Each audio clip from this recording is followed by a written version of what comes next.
Alors bonjour à tous, je suis Pierrick Philippi, je suis le fondateur de l'agence Like a Bird, qui est une agence de communication spécialisée sur les réseaux sociaux, et en particulier Twitter, qui est le réseau social dont on va entendre parler cette année en France. Like a Bird a en fait une particularité, c'est d'avoir développé un outil qui permet d'organiser des jeux concours sur son compte Twitter. D'accord. Alors justement, toi qui es un spécialiste des médias sociaux, est-ce que tu peux nous donner quelques erreurs à ne surtout pas commettre quand on se lance sur les réseaux sociaux? Alors, il y a plusieurs erreurs qu'il faut surtout pas faire lorsqu'on veut démarrer sur les réseaux sociaux. La première, c'est y aller sans objectif, sans stratégie, et simplement dire allez, je crée une page Facebook ou un compte Twitter parce que c'est à la mode ou parce que mon concurrent y sont. Voilà. Donc ça, c'est vraiment la première erreur à ne pas faire. Quand on veut aller sur les médias sociaux, il faut se fixer des objectifs. Ça peut être de la notoriété, tout simplement. Ça peut être assurer un SAV. En général, ça va être de générer des ventes et du chiffre d'affaires. Mais voilà. Mais en tout cas, il faut vraiment se fixer des objectifs pour pouvoir les mesurer ensuite. Donc on se dit, je vais peut-être faire du SAV comme tu disais avec un compte Twitter, je vais peut-être essayer de me référencer sur des mots-clés ou atterrir une communauté ou fédérer une communauté, etc. etc. Voilà. Et ça, donc, est-ce que je mets des indicateurs? Est-ce que je joue avec mon agence? Comment je m'en occupe? Est-ce qu'elle me dit, tiens, il faut qu'on crée qu'on ait tant de fans, ou il faut qu'on récupère ces personnes-là, c'est des influenceurs? Comment tu travailles généralement? Alors en général, on va chercher d'abord à définir avec le client qui sont ses clients à lui, qui sont ses cibles. À partir de là, on va définir ses objectifs aussi par rapport à ses cibles. On va du coup déterminer les réseaux sociaux les plus pertinents sur lesquels il faut aller. Facebook, Twitter, Pinterest, Instagram, j'en passe. Tous ne sont pas adaptés pour les mêmes objectifs. Donc on va définir ça avec le client et ensuite mettre en place les comptes sur les différents réseaux sociaux et commencer à constituer une communauté. D'accord, donc ça c'est la première étape, la stratégie. Donc la deuxième erreur qu'il ne faut pas commettre. Alors la deuxième erreur à ne surtout pas commettre, évidemment, il ne faut pas tout miser sur la communauté. Le nombre de fans, le nombre de followers, c'est pas ça qui va compter. Alors il faut quand même une masse critique, effectivement. 50 fans, ça sert à rien. Oui, d'ailleurs, pour la preuve sociale, si on n'a que 50 fans, pour une marque, on se dit, mais est-ce que c'est de vrais comptes ou pas? C'est ça, tout à fait. Donc c'est un peu comme dans la vraie vie.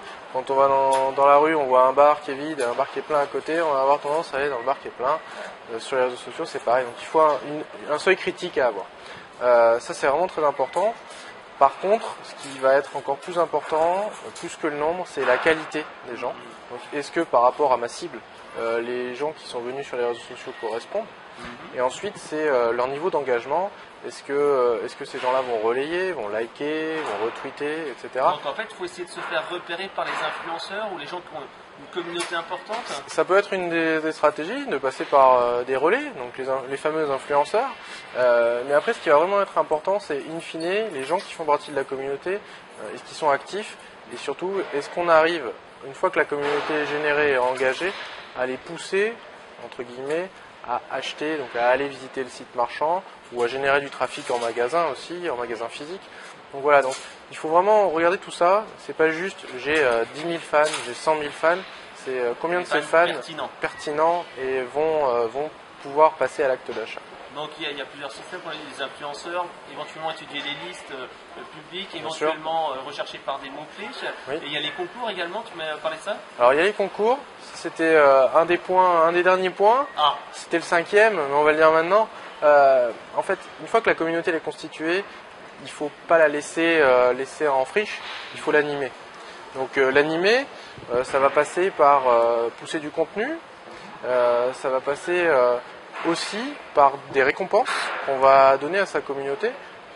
On valorise ses fans, pas forcément avec quelque chose qui a de la valeur, un gros cadeau qui coûte cher, mais parfois juste une mise en avant, une photo, le meilleur client du mois, le meilleur tweet du mois, etc. Tout à fait, donc ça c'est une manière de mettre en avant les membres VIP, c'est une manière effectivement d'engager encore plus la communauté.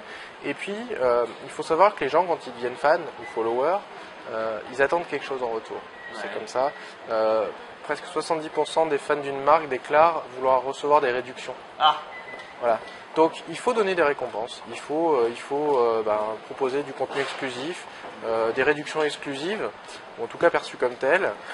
Et puis évidemment, pour animer et pour récompenser, quoi de mieux que de faire des jeux concours justement. où on va finalement jouer les deux rôles, c'est-à-dire qu'on va animer la communauté, faire participer les gens, et puis à la fin, le ou les vainqueurs recevront un cadeau, en général en lien avec l'univers de la marque. Alors, qu'est-ce que tu as comme exemples d'actions que vous avez menées et qui ont bien fonctionné justement?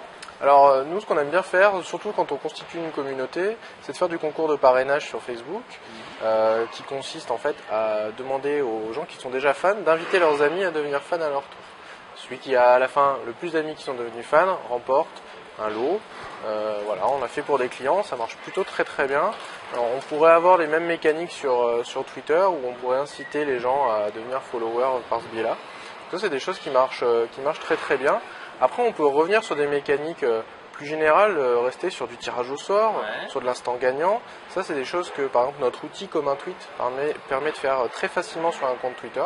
En quelques clics, on peut configurer sur son compte, par exemple, un tirage au sort parmi ses followers ou un instant gagnant parmi les gens qui vont jouer. Donc tout est clé en main parce que normalement il y a le concours à organiser, il y a certes l'huissier, etc., le règlement. Vous organisez tout ça? Alors il y a deux solutions. Soit on utilise l'outil comme un tweet via l'interface qui est sur communtweet.com et on est autonome. Mais par contre on est responsable de faire le dépôt d'huissier, etc. Soit on cherche à avoir du support, et là on passe par l'agence, Likeable. Ah, qui fait tout clé en main. Qui fait tout clé en main, une campagne clé en main, avec une réflexion en amont sur quel type de jeu mettre en place, sur quel hashtag, qui fait le dépôt du règlement et la rédaction, et puis qui fournit un rapport à la fin. Donc il y a vraiment les deux aspects. Si vous êtes à l'aise avec Twitter et sur le cinématique Twitter, voilà, l'outil existe. Si vous voulez du conseil, il y a Likeable qui peut le faire. Et ça coûte combien, juste pour information? Alors, l'abonnement une campagne en autonomie sur comme un tweet en fait dépend du nombre de followers sur le compte. Donc ça varie d'une cinquantaine d'euros pour un jeu court sur un petit compte à plus de 300 euros, voire encore plus si on est sur des très très gros comptes avec un nombre important de followers. Et si on cherche à avoir une campagne clé en main, ça commence à partir de 500 euros, où on a toute la partie études, conseils, dépôt de règlement, le suivi du jeu, etc. L'animation du compte pour faire vivre le jeu aussi. Ouais. Bah oui, parce qu'il faut faire du teasing un petit peu en amont. En amont, il faut faire pendant, rejouer un peu, remotiver, tout à fait, et donc c'est un vrai travail, quoi. Voilà, tout à fait. Donc ça c'est vraiment une des manières stratégiques, je dirais, pour animer un compte et du coup récompenser les gens. Voilà. D'accord. Donc ça c'était le troisième conseil. Le troisième, c'est ça. Alors c'était finalement le cinquième. On va revenir au vrai troisième. Il y a un vrai défaut de certaines pages Facebook ou de certains comptes Twitter, c'est qu'ils parlent de tout, sauf de leur propre marque ou de leur propre univers de marque. Je vais prendre un exemple parlant qui m'a été donné un jour. Un viticulteur qui avait créé sa page Facebook et qui par manque de temps avait confié la gestion à sa maman. Et sa maman en fait elle publiait uniquement des posts de chats, des photos de chats. Des photos de chats. Mais pas de chats, pas de lolcat, mais bon des chats à l'ancienne on va dire. Et puis des articles sur l'astrologie. Ah oui, alors que lui il était dans le vin. Alors que lui il était viticulteur, donc il avait sa cave, etc. Donc là c'est vraiment, je dirais tout ce qu'il faut vraiment pas faire. On est dans un univers, les gens qui vous connaissent vont venir sur votre page pour avoir des infos sur votre marque, pas sur des chats ou sur l'astrologie. Donc on va perdre finalement des clients potentiels qui nous connaissaient déjà. Et ensuite, on va aussi recruter des fans sur la page qui vont venir pour les chats et l'astrologie, mais pas du tout pour la marque. Donc c'est pas intéressant. Donc ça, c'est vraiment une des choses fondamentales. Il faut parler de son univers de marque, ne pas oublier ses valeurs, rester fidèle aux valeurs de la marque qu'on a. Et il faut parler de soi habilement et de manière un peu humaine. On n'est pas sur une communication corporate comme on pourrait le faire sur un site. On va communiquer de presse, on sort un produit, etc. C'est vraiment humain. Voilà, montrer les coulisses. Ne pas hésiter, par exemple, à mettre des photos de l'équipe, à montrer un événement qui se produit peut-être en dehors du travail avec l'équipe, ce genre de choses. Il faut humaniser la relation, parce que les réseaux sociaux vraiment créent ce lien facilement entre les marques et les consommateurs. Donc ça, c'est une communication directe avec la marque, sans aucun intermédiaire, sans aucun chichi, parce que en plus c'est tellement facile de poser un commentaire que les gens se lâchent un petit peu. C'est ça. Il y a beaucoup de gens, il y a une étude là qui disait, beaucoup de gens en fait disent qu'ils ont laissé un commentaire négatif sur la marque et que si les réseaux sociaux n'avaient pas existé, ils n'auraient sûrement pas fait. Donc c'est important de se rendre compte que oui, il y a des gens qui communiquent et qui parlent de votre marque sur les réseaux sociaux. Il faut vraiment en tenir compte. Et ça finalement ça nous amène à notre quatrième point. Donc cinquième point, il ne faut pas faire que parler sur les réseaux sociaux, il faut savoir écouter ce que disent les gens et interagir avec eux.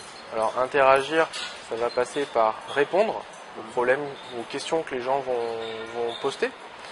Ça va être évidemment, comme on l'a vu tout à l'heure, faire participer par du jeu, etc. Mais il faut vraiment écouter et répondre. Ne pas laisser une situation où quelqu'un est venu se plaindre ou poser une question et ne pas répondre à la question. Voilà, ça c'est vraiment des choses importantes. Il ne faut pas faire que parler. Les réseaux sociaux ne sont plus des médias où on va faire du broadcast. On va juste envoyer un message et puis peu importe ce qui se passe, peu importe ce qui est dit. Non, on envoie un message, mais il faut savoir que systématiquement on va avoir du feedback. Quand vous postez quelque chose sur Facebook, il y a des gens qui commentent. Ouais. Voilà, donc il ne faut pas hésiter à les remercier.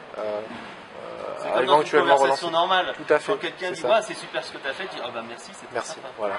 Et donc vraiment ça c'est vraiment quelque chose d'important, ne pas faire que pousser du contenu et puis on verra. Il faut vraiment être dans une relation. Trop, il faut quand même mettre un aspect humain quand même dans ces trucs. Oui, on peut automatiser certaines choses, poster à des horaires prédéfinis par exemple, ou à des jours prédéfinis, ou faire des jeux automatiquement par exemple. Mais il ne faut pas oublier de garder une dimension humaine. Il faut garder une dimension humaine. Par exemple sur Twitter, on peut faire des DM, des messages privés en masse, automatiques un petit peu, etc. Et moi je suis toujours un peu désolé de voir que quand je reçois un DM de ce type qui me pose une question à laquelle gentiment je réponds et de jamais avoir d'autres réponses qu'un autre message automatique qui arrive une semaine après. Donc pensez-y, on peut faire du message de masse, mais à un moment donné quand quelqu'un prend la peine de vous répondre, montrez-lui que vous êtes derrière. C'est de la vraie conversation. C'est de la vraie conversation, surtout sur Twitter, c'est très important. Voilà. D'accord. Alors lors du salon e-marketing, qu'est-ce que tu as vu d'intéressant ? Alors pour moi, en tant que spécialiste de Twitter et agence Twitter, j'ai croisé les futurs membres du bureau parisien de Twitter qui m'ont bien confirmé l'arrivée de Twitter et du bureau de Twitter en France. Ça devrait se faire dans les semaines à venir. Ils n'ont pas voulu me donner la date exacte, mais en tout cas, ils sont bien présents. Ils ont des belles choses à montrer au marché français. Ils ont des beaux produits, des belles solutions qui vont arriver, plein de nouveautés. Je ne peux pas vous en dire plus, mais en tout cas, je vous promets que Twitter en France, ça va vraiment bouger sur l'année 2013. Bon, merci pour toutes ces informations. Si on veut justement en savoir plus sur l'application de jeux concours sur Twitter et sur ton agence, on va sur quel site internet ? Alors c'est très simple, il suffit d'aller sur le site de l'agence Like a Bird, donc http://likeabird.fr, tout attaché ou avec des tirets. Vous nous trouvez de toute façon aussi sur les réseaux sociaux évidemment, sur Twitter encore plus évidemment, sur Like a Bird Agency, tout attaché. Et pour l'outil, comme un tweet, à l'adresse com1tweet.com. Merci, à bientôt. Merci beaucoup.